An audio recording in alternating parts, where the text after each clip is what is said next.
Hey, what's up, y'all? It's Michael J Howe again. I'm here for lesson number 4.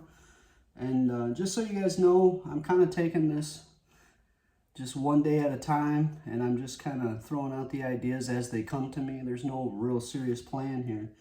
But this is just kind of how I feel like you should kind of go about improving your skills, no matter where you started, whether you're a beginner, whether you're intermediate, advanced. And my vision of this series is kind of to give people practical, useful, streamlined information that they can practice each week, you know. I'm kind of throwing them out every couple days or every other day or whatever.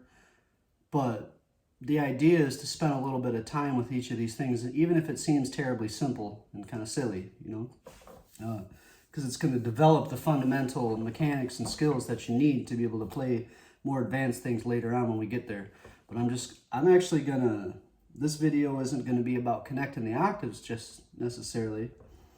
It's going to be about, if you've been following along, you've learned how to improve your abilities. You've learned about octaves. And then you've taken one and made a whole scale out of it, right? Okay, so if you did your homework, you were able to do it from the C note right here on the first fret at the B string, right? Going from an octave to an octave there, right? Well, now let's do it on each string. Find a C note on each of your strings and try to do as far as you can up that scale on each string. So we'll start here, the first one down at the bottom of the neck here. We're going to start with the C, the lower C here on the 3rd fret of the A string. And let's do that same scale.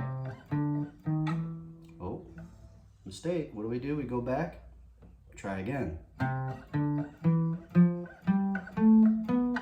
We don't want to practice it wrong. We want to make sure we get it right. Okay, and you get your next one is here. This is on the 5th fret on your G string. Same thing.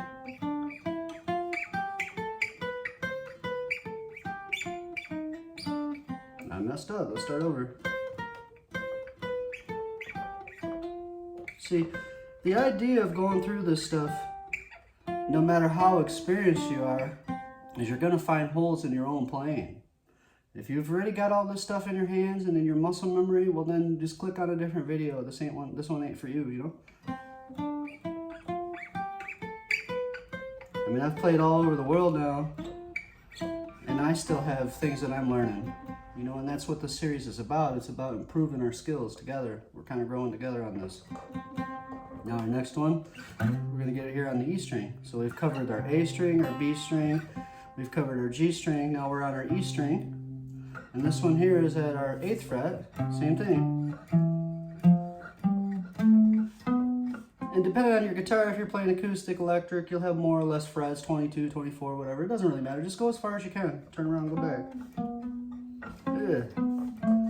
It's a little difficult on acoustic, right? Now you've got your next one. Oh, here's our D string C. Okay, we've got our D string here, so that's at the 10th fret. I can't go any further. This is as far as I got on this guitar, so I'm gonna stop there and go back.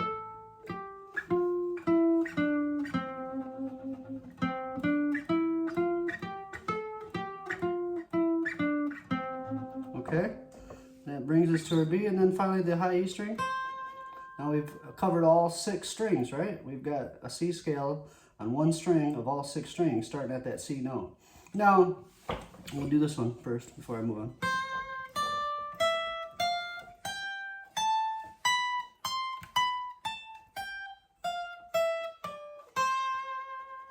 Okay, practice these, each of these. Oh.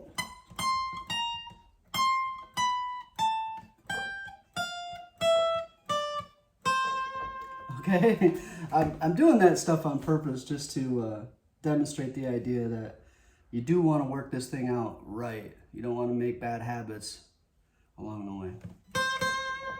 So, once you got that much down, then we're finally able to start connecting. And we're going to start talking about how to build chords, how to make arpeggios.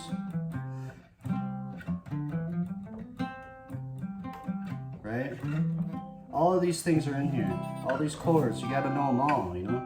You don't wanna just be stuck playing the same boxes and shapes and patterns that you know. You wanna be able to play in the key of C, or all the keys, eventually we'll get there. But you wanna be able to play in all the keys anywhere on the board, on the fretboard, you know? And once you learn the interval relationships of these major scale, you'll find that all the other ones, whether it's minor or it's a pentatonic, you know, any of those they're just alterations of that C. You know, there's really only 3 classes that you need to worry about. It's major, minor, and dominant. Everything else is just overcomplicating things. So start here on your C. Do, re, mi, fa, sol, la, ti, do. And backwards. Right? Start there. Do it on each string. Because music ultimately is a sequential thing, you know, we're going lower to higher. The guitar just gets confusing because of the way it's laid out for our hands to be able to get to these different intervals and stuff, because it's really hard to play like this, so you got your 1, your 3rd, and your 5. It's hard to play those on a single string. So in order to do that, we have to drop down, because that's just where our hands are, right? Like it's just the way that the guitar's laid out, but it gets confusing, and it makes a lot of guitar players fall into a rut of only playing, you know, patterns and shapes and things that they've recognized and memorized, rather than actually performing music, right? Like this stuff is old stuff, old information. I'm just kind of trying to reinvent the wheel a little bit here to get people there quicker. So I hope it helps you guys. This is our video for today. I'm trying to keep all these videos under 10 minutes with a practical thing to work on for this week. You can take it 1 week at a time and work at it every day.